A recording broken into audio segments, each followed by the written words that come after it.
So you raised some eyebrows a couple years ago because I mean it happens all the time. People are like, "You ever move into Raw and SmackDown? You ever move into Raw or SmackDown?"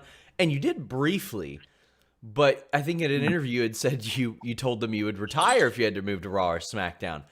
Has that changed? I mean, there was a situation last year, obviously with the pandemic, where everybody's working in the same city. Where I was like, well, I mean, a lot of those people could just probably work that, and it wouldn't be a lot different for them.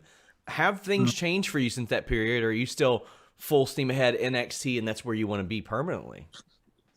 Yeah, to be fair, I don't know what.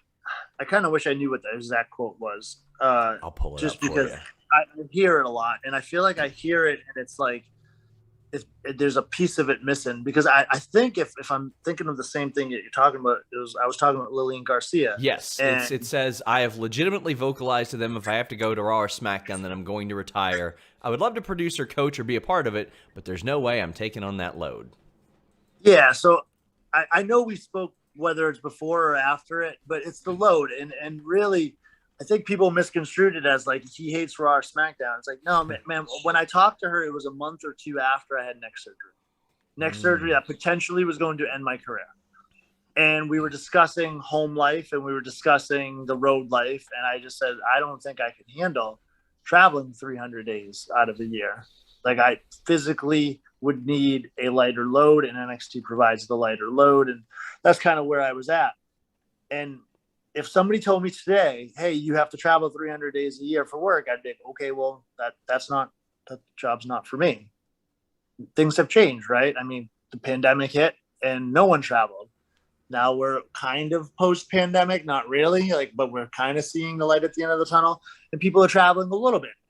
And so it's like, I'm also 2 years out from neck surgery now, so I don't know, like I have this discussion with a lot of people, and it's always confusing to me because I think sometimes as a professional wrestler, and most likely this is for all athletes across the board, but people look at you like you're like, is it a cog in the wheel? And they forget that there's a human being there.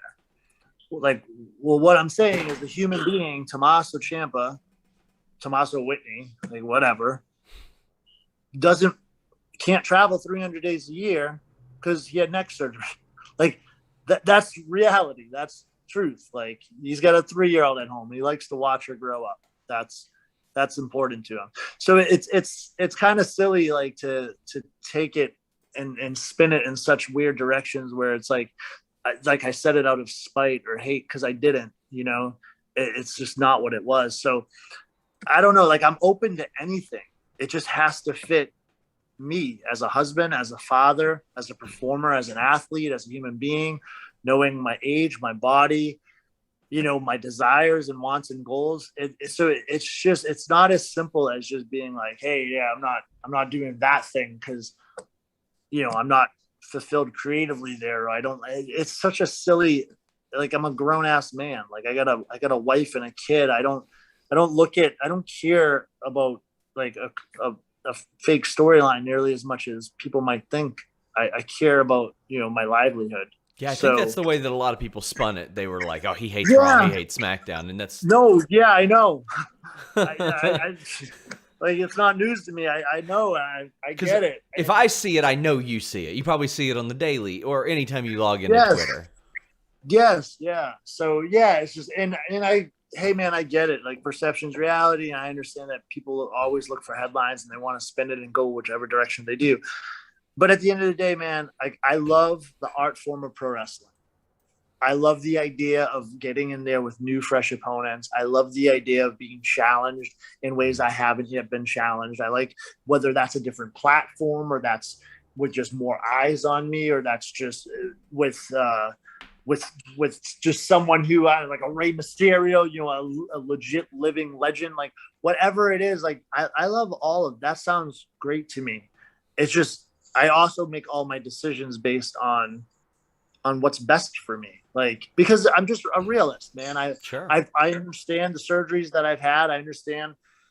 I feel great right now. Like I feel 100% super healthy, but I'm not dumb. I also know that my schedule's been fairly limited and I haven't pushed my neck beyond its limits.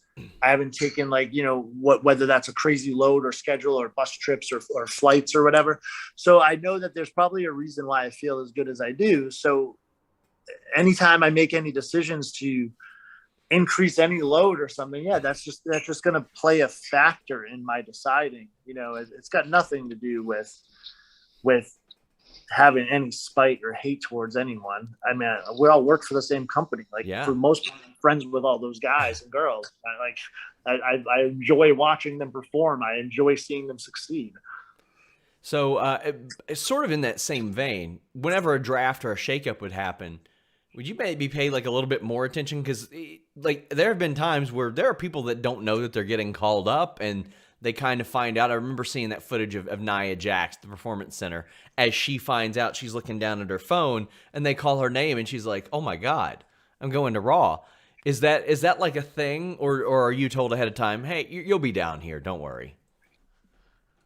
I don't know, because I've never been called up. Well, I mean, like, do they give you a heads up and they're like, you don't have to make plans to move or travel or anything because you're hanging around down here in NXT? No, as opposed to moving up. No one has talked to me. I mean, so my home is in Orlando, so I don't know that would even be a discussion point. Sure. But yeah, I wouldn't know how it would go. I think I would just think that when the time comes that somebody would approach me and have a discussion, right? Yeah. Because that's just, I guess that's how I would anticipate it going. Like just the business side of me. Like if we're going to do something that's going to drastically change my livelihood, I'd assume we're going to have a conversation about it.